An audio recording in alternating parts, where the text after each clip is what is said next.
Hi everyone, my name is Jessica and I'm going to be your group facilitator during this group, and I'm really glad that each of you came out today to take your time and to arrive here and have our group together.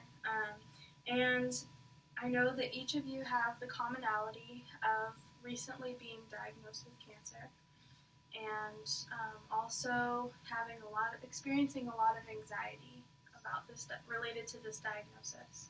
So I want to get off with our group on a positive note and also just kind of relax everybody, because it can be very tense starting a group off, plus having anxiety. And so if you all wouldn't mind, if you're comfortable with this, I would like to do a little breathing exercise with you. And so place your feet on the ground as you're comfortable, and also your hands, rest them on your lap, whatever is most comfortable for you. And just close your eyes and focus on your breathing.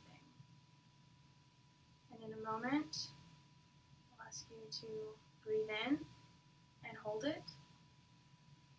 Go ahead and do that, and then let out your breath slowly. Okay.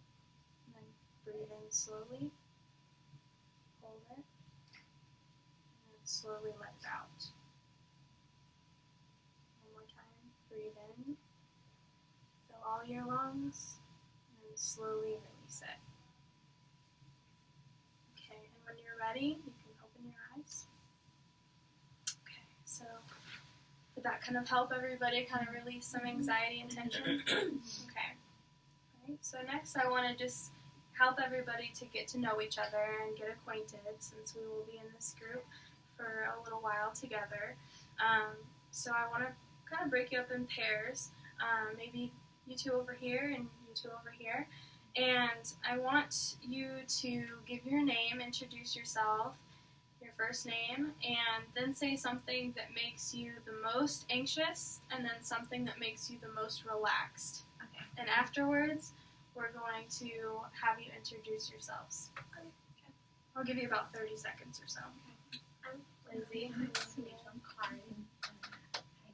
I would say that what makes me feel relaxed is being with my family, and what makes me feel stressed is, not knowing how they're gonna act. What makes me relax is being with my family, and then anxiety is the best happy times. Just at the end of the day, when I'm winding down for my Alright, so I'll start over here on my left. Okay, go ahead and introduce your friend. Okay, this is Olivia. And her most anxious times is just wondering if she's going to make it into remission. And the better times is spending time with your daughter and your granddaughter. Granddaughter. And this is Candace, and one of her most anxious times is the time waiting in the doctor's office. And one of the most relaxing times is when she's at home getting ready for bed at night. Okay, so those are two maybe common anxieties that we can all kind of relate to in this group too, I'm sure. And great activities to relax. I'm glad that you have those to kind of be a, relaxing moment in this time of stress for you. All right, thank you for sharing. This is Karen. Some of her most anxious times are when she's thinking about what she's going to miss if she leaves her family. And then one of her greatest times, or when she feels most relaxed, is when she gets to spend time with them Okay. and get closer. This is Lindsay. Her most relaxed times are when she's with her family. And her most anxious times is thinking about what her family will have to go through when she leaves. So those are also two very valid and probably common problems that really show anxiety, I can see.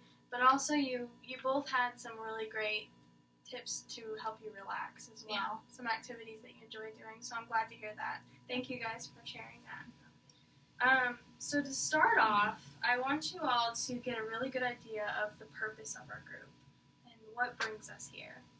And so this is a therapy group for us, all of you, to just be able to come and to share and to offer both an also receive both support and encouragement, and to also express your thoughts and feelings, emotions, and reactions, and whatever it is that you're going through that is related to the anxiety you're experiencing, and just the ways that your recent diagnosis is affecting your lives, because that is, what we all have in common.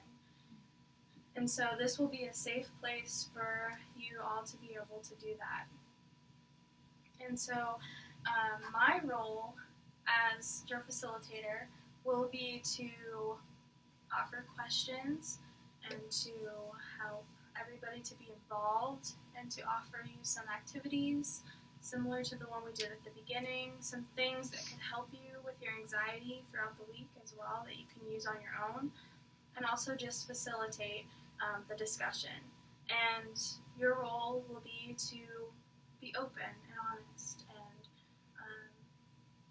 that's all that you will be expected to do, is to come here and share whatever it is that is on your mind about your anxiety and your recent diagnosis. And so, just to give you all an idea about how this group will be conducted each week, we will meet every Sunday evening, since that was the time that all of you were able to, at 5 o'clock. And we will have an hour to meet from 5 to 6. And that will happen each week for 6 weeks. And if we decide at the end of the 6 weeks that we want to continue, then we can discuss that, and that is something that we can do. And so I want to go over some group rules, and this is very important for us to have kind of a structure and everybody to know what the rules are and what to expect each time we come here. Confidentiality is the biggest thing. Have you all heard of that term before? Kind of know a little bit about what it's about. So I have the duty to warn, and so if I hear that there is abuse of or neglect of a child, the elderly, or the disabled, I will need to report that. And also, if you mention harm to yourself or others, I'll need to report that. Are there any questions about that before we move on? Okay. Another big rule that I want to mention is respect. And I think that so far everyone is very respectful, and just make sure that one person is talking at a time, and that we don't, laugh or criticize anything that anyone is saying. I want to open this up and have you guys share a couple rules that you might want to add. If there's anything that you think might contribute to the group. I guess just feeling safe. I guess it kind of goes into confidentiality, but just feeling like you can share what you want to share and you're not going to be judged for it or things like that is really important to me. Okay. I don't like talking over each other. That's Could good. have mentioned it. Maybe no cell phones, no pictures. Okay. Stuff like Yeah. So, just allowing each other to share and keep it confidential. Mhm. That's great to add, Lindsay. And then Candace, maybe just everybody kind of put away their media as we have our group. And that's another aspect of respect. Mhm. Anybody else? Okay. Next I want to move on to just a little round exercise. And I just want to go around the group, starting at my left with Candace, and just mention on a scale of 1 to 10, with 1 being no anxiety at all, and 10 being the most anxious you've ever felt, what your anxiety level is right now at this present moment. And then also 1 expectation that you have for the group. So we'll start with you. I think my anxiety is probably like a 3 right now, because I've been actually looking forward to having other people around me going through this. Expectations. I guess I just kind of want to remember I'm not alone. Yeah. That's my biggest thing right now. That's a great expectation to have. Knowing you're not alone in this group, and so that is most definitely realistic. Thank you. Olivia?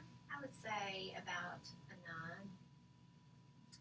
Okay. And my expectations, I would just like to find some type of coping tools. I'm not coping real well right now with my anxiety. Okay. So you're feeling pretty anxious right now, And some coping tools are definitely things that I'll be here to help teach you guys, and so that when you're at home and you experience anxiety, you'll be able to pull that out and say, oh, I learned this in group and I can do this. So that's definitely a realistic expectation. Okay, Karen? I would say my anxiety level is like at 4. Okay. And what was the second?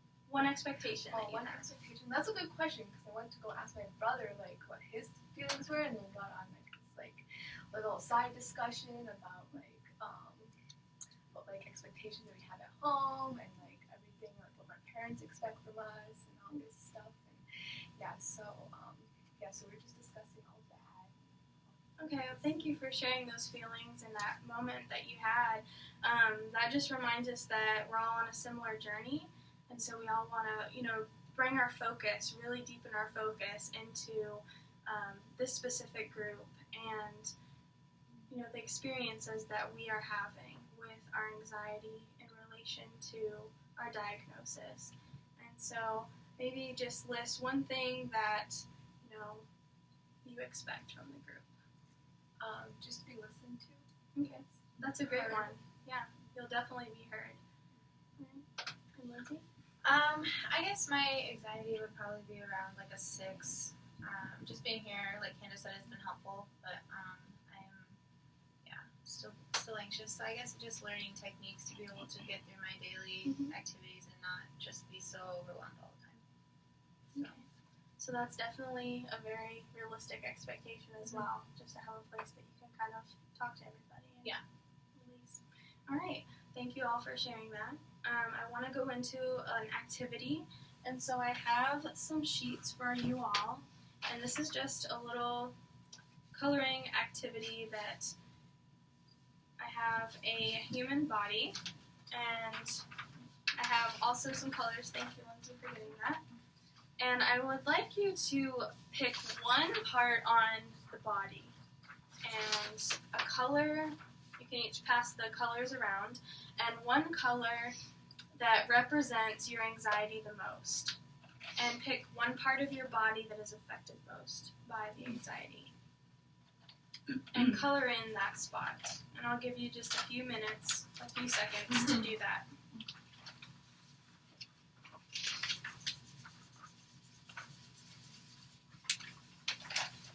And after we're finished, I'd like each of you to share.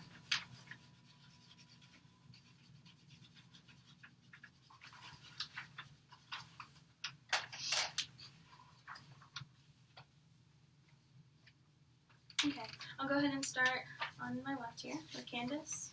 Okay. Well, I picked red because red's kind of an intense color for me. But I actually circled in circles, I guess. I drew in circles around the stomach because just since diagnosis, my stomach has been a knot. Okay. So just having those, when you get the anxiety and it just kind of affects your stomach, and that red kind of represents that. Thank you for sharing that. Olivia? It's sort of red. It's a reddish orange, but in the heart area is where I feel the anxiety and I just I can't breathe. Okay, so that red area, kind of like Candace said, for you both, it kind of represents that the hard to breathe and the knots in your stomach, and kind of like a bad color for you. Okay, Karen? I chose red because I drew a heart as well, but like hearts are usually red. But like it just makes my heart like hurt, like knowing like what's going on, and like it makes it sad, like it feels sad, like knowing like what I'm gonna miss and like what's gonna go on without me. Okay, thank you for sharing that. Lindsay? I don't know. I'm just I guess it's just a lot to think about, putting it down on paper. Yeah, I noticed that you have been shifting in your seat kind of a lot and seem just really anxious right now. Are you feeling comfortable? I feel comfortable in the group, but it's just a lot because I'm used to kind of not talking about about it. Right. So I think I'm just getting used to it. But Okay. yeah, I don't know. Sometimes I just feel like you may have never dealt with someone Mhm. like from my perspective. Like I don't know. I don't know if this group would necessarily be able to like deal with someone like me who's feeling like so low. I don't know. So that's what I'm feeling. But I guess the blue is just like I feel like to me blue feels like down and depressed and just like all in my chest and my heart. I feel scared. Okay, so whereas everybody else kind of red represents that, Mhm. maybe and blue represents that for you, Yeah. kind of like you're frozen in fear almost. Yeah, definitely. Like I heard you mention, just kind of you don't know what to do.